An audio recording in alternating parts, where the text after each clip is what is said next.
পিরাও, দেখছো নাই চুলা জ্বালবার জন্য গুল দিচ্ছি, পা দিলে ভাঙ্গিয়ে যাবে। ও তুই গুল দিছিস? আমি না দিলে কে দিবে? বিটিকে তো কিছু বলাই যাবে নাই, পড়ুয়া বিটি, ও কয়লা গুড়ি হাতে লাগাবে নাই।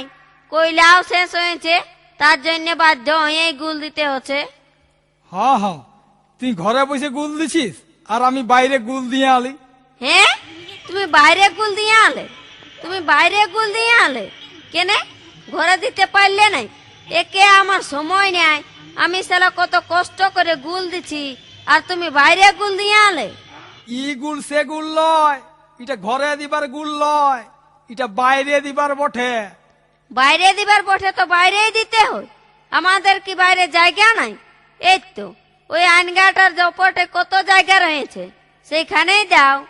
আরে আমার গুলটা চুলা জ্বালা গুল লয়, এটা আলাদা গুল, তুই বুঝবি নাই। হ্যাঁ, আলাদা গুল? তাহলে তো আরো ভালো। হ্যাঁ গো, ওই মেশিন এনো কিসে হয় সেই গুলটা? তাহলে তো তুমি অনেক কিছুই জানো গো। তুমি যখন এত সুন্দর গুল দিতে জানো, তখন আমাকে এত কষ্ট দিয়েছো কেন? হ্যাঁ দেখো আমার গুলা কেমন বেকা ঢেকা হচ্ছে। আহ, ই মজা করতে যায়, ই আনপড় মিয়ার পাল্লাই পড়ে আচ্ছা মুশকিল হইল তো। কি গুন্দুর গুন্দুর করছো? বলি ই গুলটা সে গুল লয়, এটা তুই বুঝবি নাই। কেনে বুঝবো না? কেনে বুঝান দিলেই বুঝবো। ও বুঝবি, তবে শুন শুন, গুল দিয়া মানে হইল পেঁদা কথা বলা, গুল দিয়ে আইলম মানে পেঁদা কথা বলে আইলম। ও, পেন্দা কথা বলা মানে গুল দিয়া?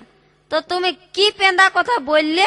মানে মানে হাটে হাটে সবজি কিনতে যায় একটি আচ্ছা সুন্দরী মিয়া লোকের সঙ্গে মানে গল্প করতেছিলি। হ্যাঁ, গল্প করছিলে?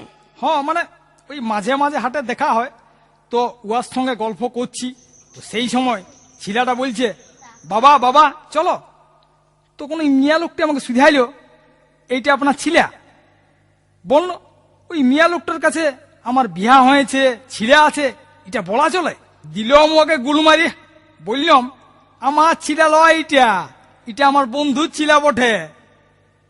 তো বন্ধু এখন নাই, ছোট থেকে আমার কাছেই বড় হয়েছে, তো আমাকেই বাবা বলে।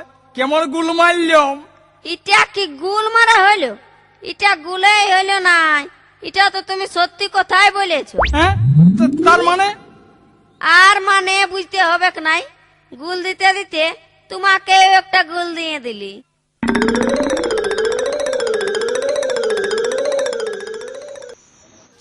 তো বন্ধুরা, কেমন লাগলো আমার এই ছোট্ট প্রচেষ্টা? তবে তার আগে আমি বলে দিই, এটা যদিও পুরুলিয়া জেলার মানুষদের কিছু জীবনযাত্রার একটা অংশ আমি তুলে ধরেছি। হ্যাঁ, পুরুলিয়া জেলারই হবে। যাই হোক, আমি সেটা ঠিকঠাক জানি না, তবে এই চরিত্রগুলোর সঙ্গে আমরা অনেকেই পরিচিত। আর এই গল্পগুলোর সঙ্গে ছোটোবেলার অনেক স্মৃতি জড়িয়ে আছে, তাই না? ছোটোবেলায় এগুলো খুব শুনতাম, তো শুনে শুনে মুখস্থও হয়ে গিয়েছিল।